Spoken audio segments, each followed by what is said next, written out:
नमस्कार दोस्तों, आज के इस लेक्चर के अंदर हम समाकलन गणित इंटीग्रल कैलकुलस हम पढ़ने वाले हैं, जो बीएससी के अंदर सेकंड ग्रेड के अंदर लगती है, बीएससी के अंदर लगती हैं। उसको रिवीजन हम करने वाले हैं और जितने मैंने चीज़ें करवाई हैं वही आपको मैं रिवाइज कराने वाला हूं। तो यानी एक दो क्लासेज के अंदर ये पूरा हम अच्छे से कर लेंगे।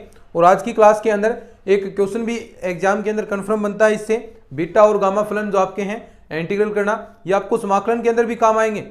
जो आपने इंटीग्रेशन करते हैं तो वहाँ भी ये चीज़ें काम में आएंगी। ये फॉर्मूले अगर आपको याद हैं तो इनकी सहायता से आप वो समाकलन के क्वेश्चन भी सोल्व कर सकते हैं। तो यानी एक दो क्वेश्चन इससे वैसे ही कन्फर्म आएगा और एक दो क्वेश्चन जो समाकलन वाले आएंगे उनको भी इनकी सहायता से सोल्व किया जा सकता है। तो यानी कुल मिलाकर ये चीज़ इंपॉर्टेंट है, 2-3 क्वेश्चन एग्जाम के अंदर बन सकते हैं इससे। तो अच्छे से इस चीज़ को तैयार कर लेना और इस क्लासेस को शेयर जरूर कर देना, क्योंकि पूरा सेकंड ग्रेड का रिवीजन हम लगभग करवा रहे हैं। मैंने कहा था लगभग 90 से 95 क्वेश्चन आपको मैं एग्जाम तक आपको रिवीजन करवा दूंगा। कोर्स तो हमने किया है, 135 के आसपास क्वेश्चन हमने किए हैं और साथ में कुछ क्वेश्चन टॉपिक्स और भी मैं जो रह गए थे, वो जैसे आपका प्रोबेबिलिटी है, तो वो चीज़ें भी मैं आपको करवा रहा हूँ, वेक्टर है, तो ये चीज़ें भी आपकी हो गई। तो लगभग 140 के क्वेश्चन के आसपास स्टैटिक्स भी मैं करवाने वाला हूँ या करवा दी है, ये पता नहीं, क्योंकि ये वीडियोस कब आएंगे ये कोई एडजस्ट नहीं, मैं लगातार इन चीज़ों को रिकॉर्ड कर रहा हूँ, तो वो हो गया है या नहीं हो गया, लेकिन करवाने वाला जरूर हूँ। तो यानी कुल मिलाकर आपके 140 से प्लस ही क्वेश्चन हो चुके हैं, जिससे आप आराम से सिलेक्शन ले सकते हैं, क्योंकि इतने ही क्वेश्चन अटैम्प्ट ही नहीं हो पाएंगे। इतने क्वेश्चन आप तैयार करेंगे तो बहुत है, सफिशिएंट है, क्योंकि क्वेश्चन तो जाकर वहाँ पर 90-95 के आसपास ही अटैम्प्ट होने हैं। तो क्यों बेवजह की चीज़ें आप तैयार करें। तो चलिए अब हम बात करते हैं समाकलन गणित इंटीग्रल कैलकुलस। इसके अंदर आपका टॉपिक है बीटा तथा गामा फलन। अब मैं प्रूफ वगैरह कुछ नहीं कराऊंगा, सीधे फॉर्मूले बताऊंगा और वो फॉर्मूले आपको याद रखने हैं। बीटा तथा गामा फलन, इंग्लिश के अंदर बीटा एंड गामा फंक्शंस। और एक शुरुआत में ही पहली लाइन के अंदर ही क्वेश्चन आया हुआ है, पहली लाइन से ही क्वेश्चन बन जाएगा। देखिए सबसे पहले हम बात करेंगे बीटा फंक्शन की। सबसे पहले हम बीटा फंक्शन की बात करेंगे। बीटा फंक्शन,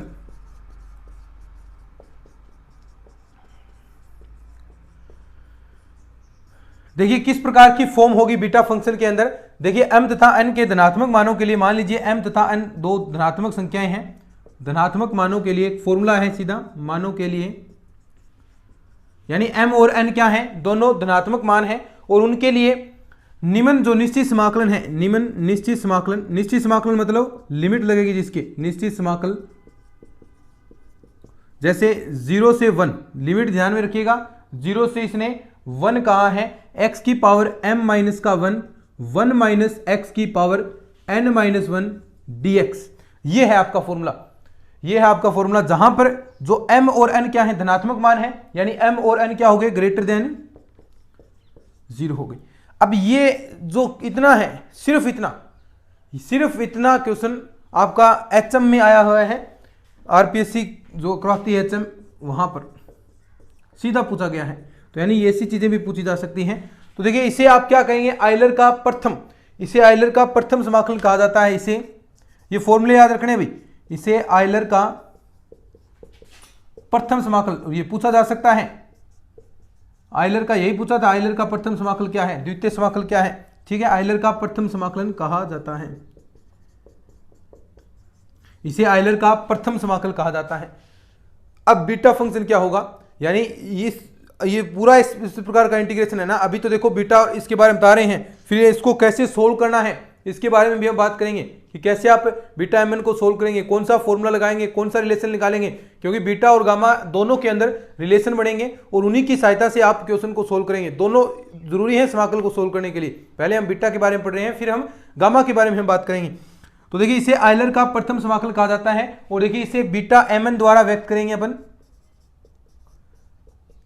0 से 1, x की पावर m माइनस 1 माइनस का x n माइनस 1 dx, और m क्या है, mn ग्रेटर देन 0। ये क्या होता है आपका बीटा फलन। ये क्या है भाई, इसे आप क्या कहेंगे, बीटा फलन कहा जाता है, ठीक है, या आइलर का प्रथम समाकल, इसे आइलर का प्रथम समाकल या फिर बीटा फंक्शन कहा जाएगा। इसे बीटा देखो इस चिन्ह द्वारा व्यक्त करते हैं mn। अब इसके मान के बारे में बात करेंगे, कैसा मान आएगा यहां से, किस प्रकार आप इसको सोल्व करेंगे। एक बार तो ये फॉर्मूला है कि बीटा mn बराबर क्या होगा, x की power m minus 1 1 minus x की पावर n माइनस वन। अब ये कैसे निकालने हैं, m कैसे निकालोगे, n माइनस वन, n यहाँ से n कैसे ज्ञात करेंगे, ये सारी चीज़ों के बारे में बात करेंगे। इसको लिख लीजिए, पहला इंपॉर्टेंट चीज़ है ये, देखिए ये शुरुआत है तो इसलिए इंपॉर्टेंट चीज़ है, और यहाँ से एक क्वेश्चन बन सकता है इस स्लाइड से ही क्वेश्चन बन सकता है एग्जाम के अंदर, तो अच्छे से इसको देख लीजिए। चलिए फिर आगे बढ़ते हैं। अब इसकी प्रॉपर्टीज आती है, बीटा और गामा जो फंक्शन है इसकी प्रॉपर्टीज आती है। देखिए प्रॉपर्टीज, बीटा फंक्शन की प्रॉपर्टीज हम बात करते हैं पहले।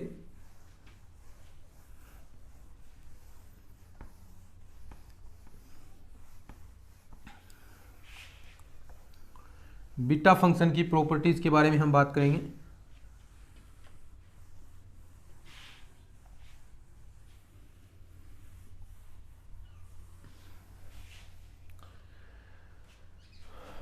बीटा फलन की प्रॉपर्टीज लिख सकते हैं सीधा प्रॉपर्टीज।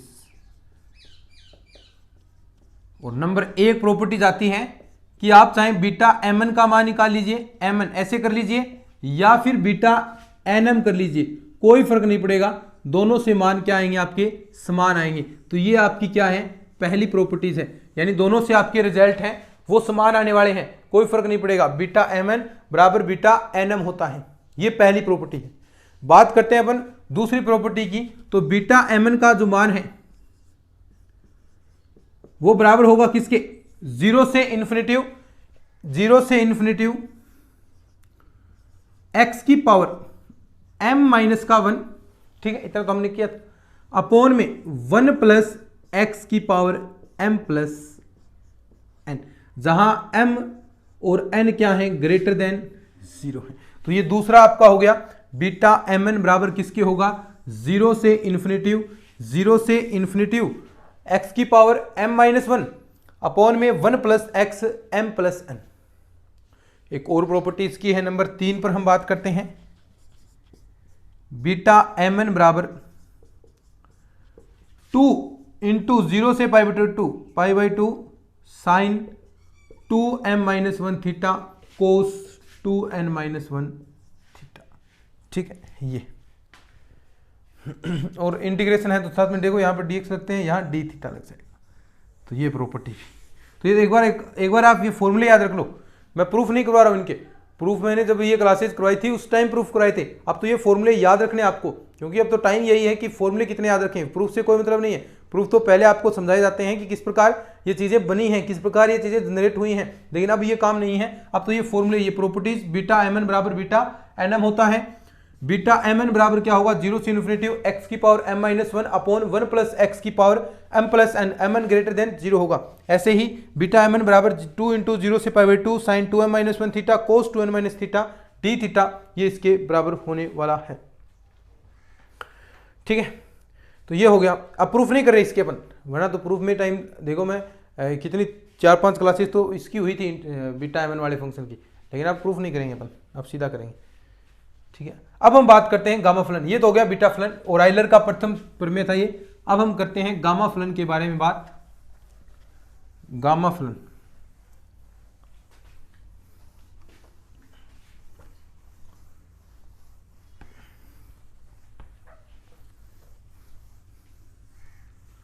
गामा फलन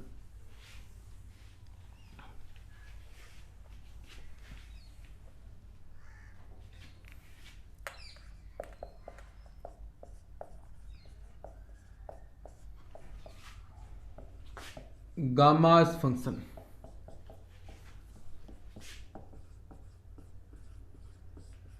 गामा फंक्शन, ठीक है। करते हैं बात गामा फलन के बारे में। तो देखिए यहां भी सीधा ही फॉर्मूला है, क्या इस बार यहां से गामा फंक्शन के लिए देखिए इस प्रकार का आपको दे कि प्रत्येक धनात्मक परिमेय संख्या n के लिए, प्रत्येक धनात्मक परिमेय संख्या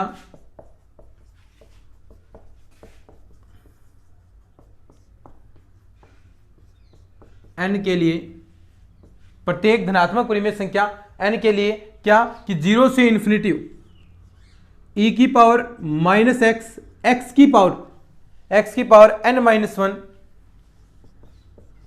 dx, ये जो आपका फंक्शन है देखो e की पावर माइनस एक्स, एक्स की पावर, अब ऐसे समाकलन करने कितना हार्ड हो जाता है, आइलेट्स वाले फॉर्मूले से करेंगे तो कितना टाइम लगेगा। लेकिन अगर आपको इस प्रकार फॉर्म दे रखी है 0 से इन्फिनिटी e की पावर माइनस एक्स एक्स की पावर n-1, तो आप इससे गामा फंक्शन की सहायता से 1 मिनट नहीं लगेगा। और ऐसे क्वेश्चन एग्जाम के अंदर आते हैं, 2-3 क्वेश्चन आएंगे ऐसे, तो थोड़ा सा ध्यान से देखेंगे तो आपको चीज़ें समझ में आएंगी। ठीक है, तो इसे आप क्या कहते हैं, इसे आयलर का द्वितीय समाकल, सेकंड इंटीग्रल भी कहते हैं। इसे आयलर का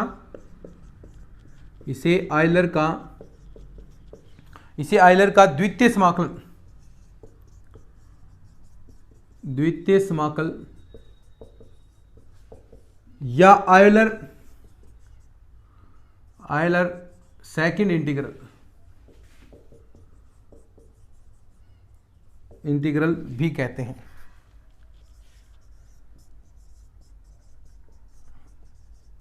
ठीक है, और इसे हम देखें किस द्वारा, गामा, देखो ये रहा गामा, ये इंपॉर्टेंट चीज है भाई, गामा एन, ऐसा भी लिख दीजिए गामा एन।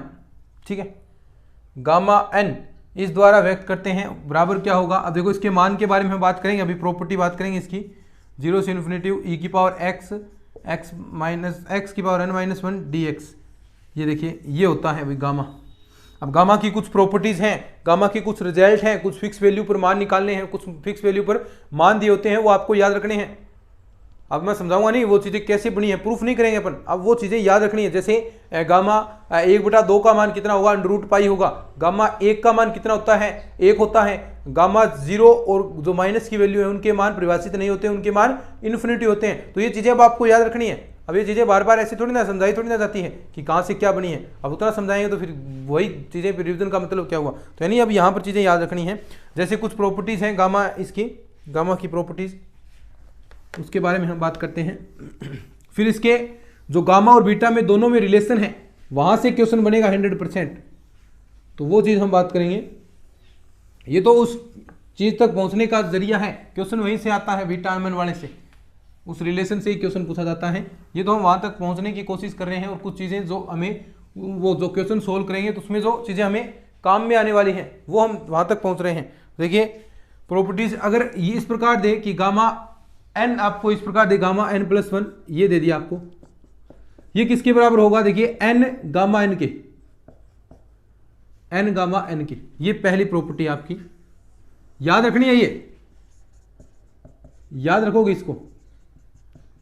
दूसरी ऐसे ही कि गामा n+1 का मान, अब देखो अब ऐसा तो आप सोल्व नहीं कर सकते, लेकिन इसको एक कम करके फैक्टोरियल के बराबर n फैक्टोरियल के बराबर होगा, ये n फैक्टोरियल के बराबर। और n फैक्टोरियल का मान आप सब जानते हैं, जैसे 5 फैक्टोरियल आ जाए तो उसका मान कैसे करते हैं, 5 × 4 × 3 × 2 × 1 यानी 120, तो उसका मान तो निकाल सकते हैं, यानी जितना मान दे रखा है। अब यहां पर आपको गामा 5 का मान पूछ रखा है, तो आप क्या बताएंगे, ये किसके बराबर होगा, 4 फैक्टोरियल के, है ना, एक कम करके, यानी कितना हो गया, 4 × 3 × 2 × 1, कितना, 4 × 12 2 24।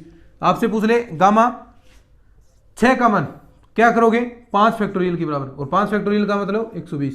आपसे पूछ ले गामा 7 का मान, कैसे बताओगे, 6 फैक्टोरियल के बराबर। समझे बात को, किसके बराबर, 6 फैक्टोरियल के बराबर, और उसका मान 720। तो यानी ऐसे आप चीजें निकालेंगे। तो गामा n+1 यानी एक प्लस ज्यादा देर का है, तो उसमें एक आप फैक्टोरियल, एक कम करके फैक्टोरियल लगा दो उसके, बस ये आपकी मान आ जाएगा, एक कम करके फैक्टोरियल। तो ये दूसरी प्रॉपर्टी आपकी हो गई। तो अच्छे से इन चीज़ों को याद रखते चलेंगे। जैसे गामा 1 का मान पूछ ले आपसे कि गामा 1 का मान कितना आएगा, प्रूफ नहीं करेंगे, प्रूफ बिल्कुल भी नहीं करेंगे अपन। गामा 1 का मान ये पूछ ले आपसे कि गामा 1 का मान कितना होता है, तो गामा 1 का मान 1 होगा। जैसे गामा 0 का मान पूछ ले, गामा 0, तो ये मान आपका इन्फिनिटी होता है। गामा माइनस का पूछ ले, -n, ये मान आपसे पूछ ले, तो आप बताएंगे कि -1 की पावर n इंटू इन्फिनिटी। तो यानी ये दोनों ही मान, ये चीज़ आपको ध्यान में रखनी है कि ये दोनों ही मान गामा फलन n के शून्य अथवा ऋणात्मक पूर्णांक मानों के लिए परिभाषित नहीं है, पूर्णांक मानों के लिए परिभाषित नहीं है, लेकिन अपूर्णांक होंगे उनके लिए परिभाषित होगा। यानी गामा फलन का मान शून्य तथा ऋणात्मक मानों के लिए, शून्य तथा ऋणात्मक पूर्णांकों के लिए, ऋणात्मक पूर्णांकों के लिए पूर्णांकों के लिए परिभाषित नहीं है। तो क्या ये जो अऋणात्मक पूर्णांक है, जैसे ये तो इनके लिए परिभाषित नहीं पूर्णांक है, लेकिन ये इनके लिए परिभाषित होगा, गामा माइनस 3/2 ये क्या है, पूर्णांक नहीं है, इनके लिए परिभाषित है। और इसके लिए फॉर्मूला भी हम बात करेंगे कि कैसे आप इसका मान निकालेंगे। तो इनके लिए परिभाषित होगा, यानी आप लिख सकते हैं अपूर्णांकों के लिए परिभाषित है, अपूर्णांकों के लिए परिभाषित होगा। ये चीजें याद रखोगे, परिभाषित होगा, यही ऐसे ही तो क्वेश्चन बनते हैं।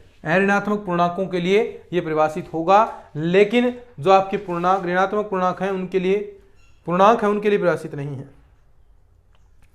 अब एक standard integral most important question है, वहां से क्वेश्चन बनने की बहुत ज्यादा संभावनाएं बनती हैं, बार बार ये क्वेश्चन पूछे जाते हैं वहां से, तो अब भी संभावना है कि वहां से क्वेश्चन आपसे पूछा जाए।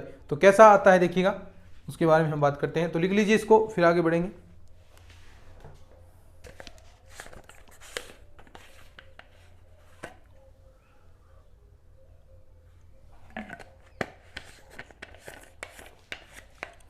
स्टैंडर्ड इंटीग्रल,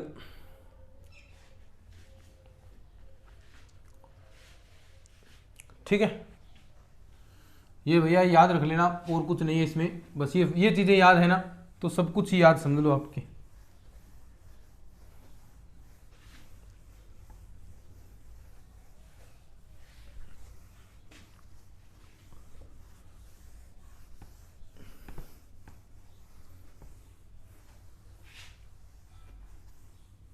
ठीक है, अब देखिए आगे बढ़ते हैं। बीटा तथा गामा फलनों में संबंध भी हम बात करेंगे, लेकिन उससे पहले स्टैंडर्ड इंटीग्रल हम ये बात करते हैं। स्टैंडर्ड इंटीग्रल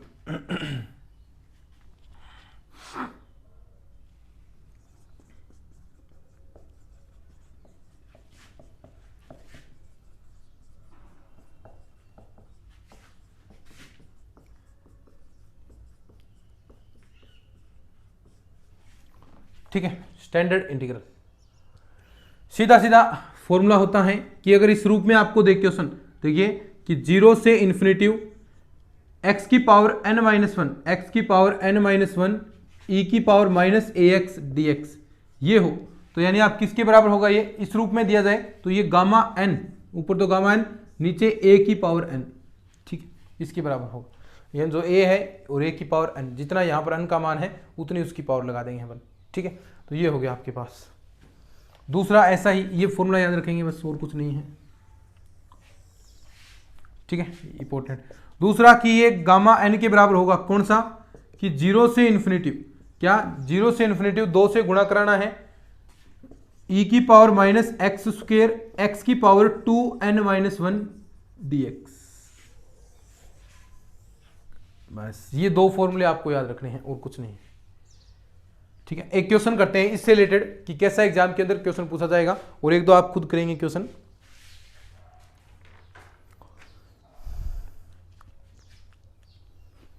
ठीक है,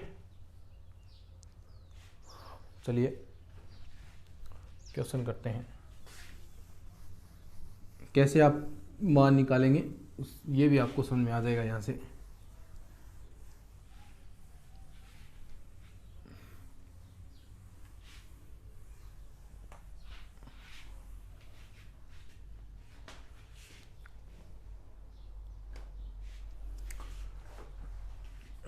क्वेश्चन है देखिए इस प्रकार कि 0 से इन्फिनिटी e की पावर माइनस 4x x की पावर 3/2 dx ये है, बता दो। अब सबसे पहले n का मान आपको पता होना चाहिए। देखिए ये फॉर्म उस फॉर्म में पहले कन्वर्ट करेंगे। देखिए क्या फॉर्म थी वो, 0 से इन्फिनिटी e की पावर माइनस ax x की पावर n-1 dx, ठीक है।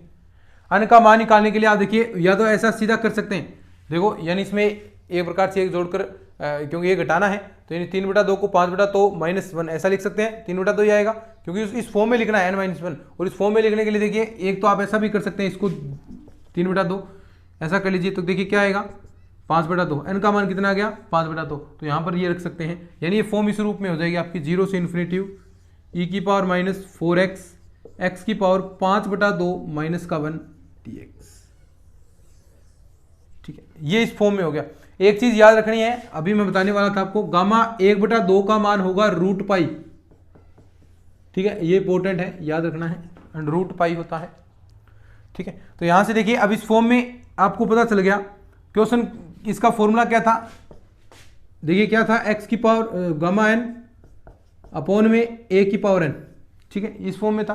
तो गामा एन देखिए, गामा एन यानी गामा एन का मान 5/2 अपॉन में ए की पावर एन, ए कितना है, e की पावर माइनस ए एक्स 4 है, और 4 की पावर कितनी, 5/2। ठीक है, अब इसको सोल्व करना है।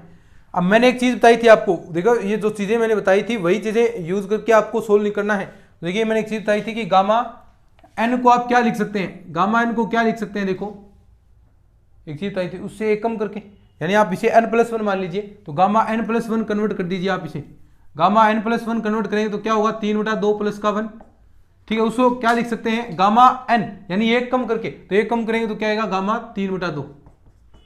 ठीक है, ऐसे ही फिर आगे वाले को सोल्व करेंगे, यानी एक एक चीज आप बाहर निकालेंगे। या फिर आप गामा n को आप ऐसा भी लिख सकते हैं, देखिए गामा n है n+1 ऐसा है, तो उसे n गामा n, एक एक कम करके n बाहर निकालो गामा n। तो जैसे यहां पर हम 5/2 है, तो इसको देखिए 3/2 + 1 रखेंगे, 3/2 + 1 रखेंगे तो 3/2 बाहर आ गया पहले, फिर गामा 3/2, फिर आगे वाले को सोल्व करेंगे, एक बार नीचे वाला पड़ा है। ठीक है, अब इसको क्या लिख सकते हैं, वही 1/2 + 1, देखो n+1 के फॉर्म में लिखना है और फिर n आपको बाहर निकाल लेना है। अब इसको आगे मैं लिखूंगा तो ये देखो क्या आ जाएगा, 1/2 लिखा तो 1/2 आपको आगे आ गया। अब 1/2 बचा है, 1/2 का मतलब रूट पाई, क्या रूट पाई। अब देखो इसको हम कैसे लिख सकते हैं, 2 की पावर, देखो ये 4 है तो नीचे 1/2 है, तो यानी 1/2 से ये पावर आपकी खत्म हो जाएगी, तो क्या कितना बचेगा, 2 की पावर 5। ठीक है, और ऊपर आ गया 3, और नीचे देखिए 3/2 की पावर 7 रूट पाई, और इसका मतलब कितना होता है, 128, 3/128 रूट पाई। तो ये आंसर आ गया। बोलो कहाँ दिक्कत है,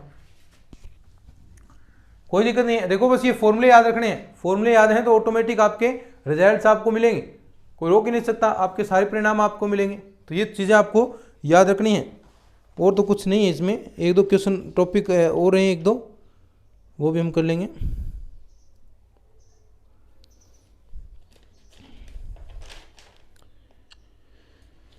एक दो क्वेश्चन हैं वो हम नेक्स्ट क्लास के अंदर कर लेंगे अपने। ठीक है, जो बचे क्वेश्चन है, एक क्वेश्चन आप खुद करना, देखना, देखते हैं कौन कर पाता है।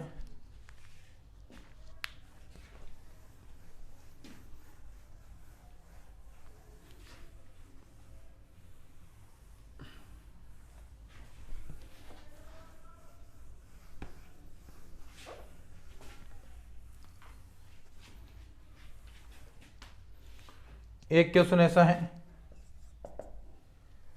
0 से इन्फिनिटी x की पावर 5 e की पावर -x dx। ठीक है, आंसर इसका 120 आएगा, ये याद रखना।